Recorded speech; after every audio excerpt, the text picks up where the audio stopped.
ఏ point మీరు వెళ్ళిపోయింది తను? యాక్చువల్గా తన బిహేవియర్ మాకు నచ్చలేదు.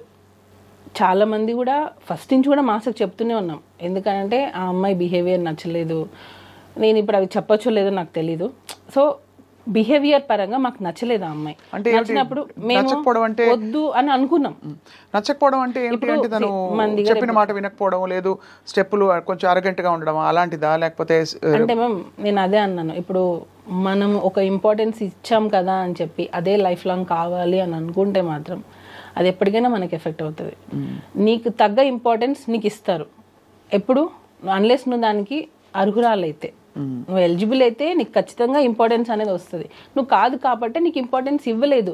నీకు స్టార్టింగ్లో వచ్చింది నాకు ఎండింగ్ వరకు అలానే ఉండాలి అని అంటే ఇంకా మోర్ దాన్ దట్ కావాలి అని అనుకున్నప్పుడు దాన్ని ఎలా ఎంకరేజ్ చేస్తాం ఎవరైనా సరే?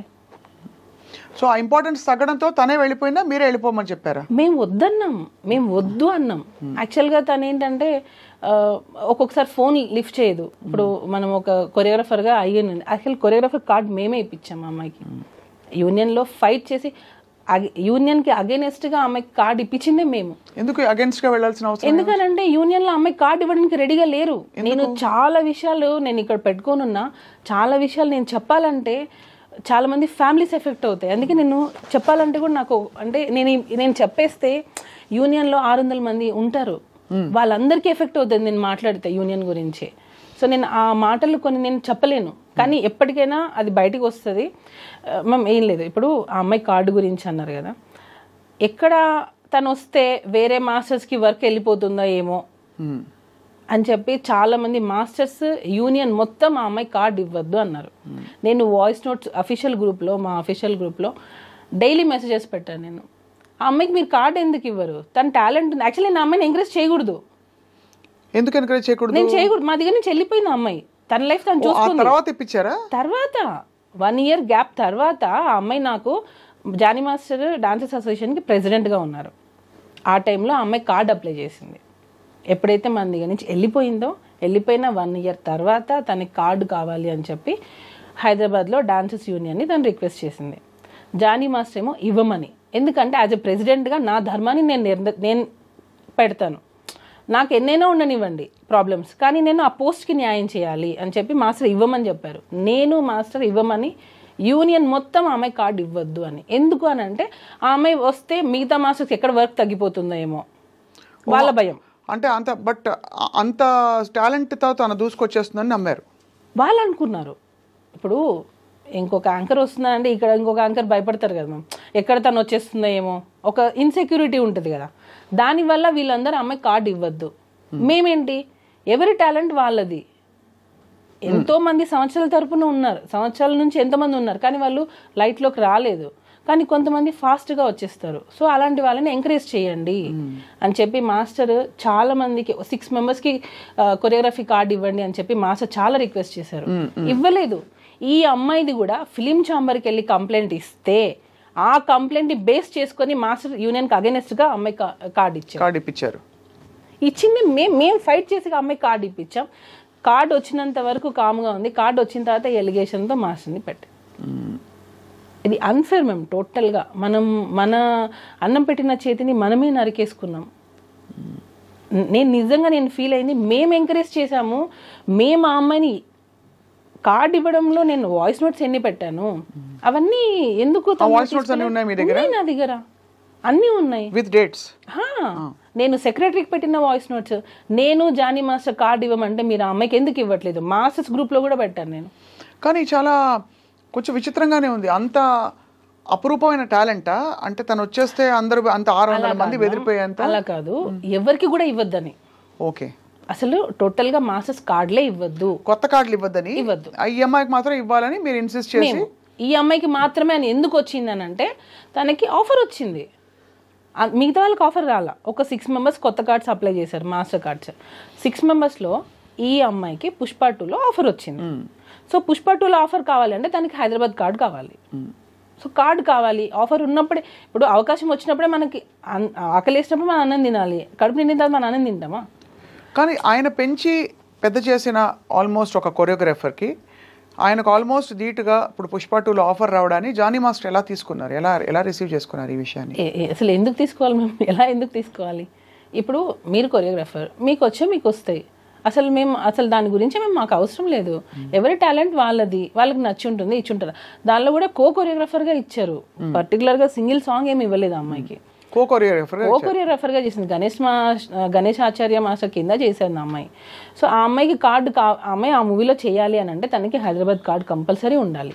దానికోసం ఫైట్ చేసి కార్డ్ ఇప్పించాము మేము, యూనియన్కి అగేనెస్ట్గా ఫైట్ చేసి ఇప్పించాము మేము ఆ అమ్మాయికి.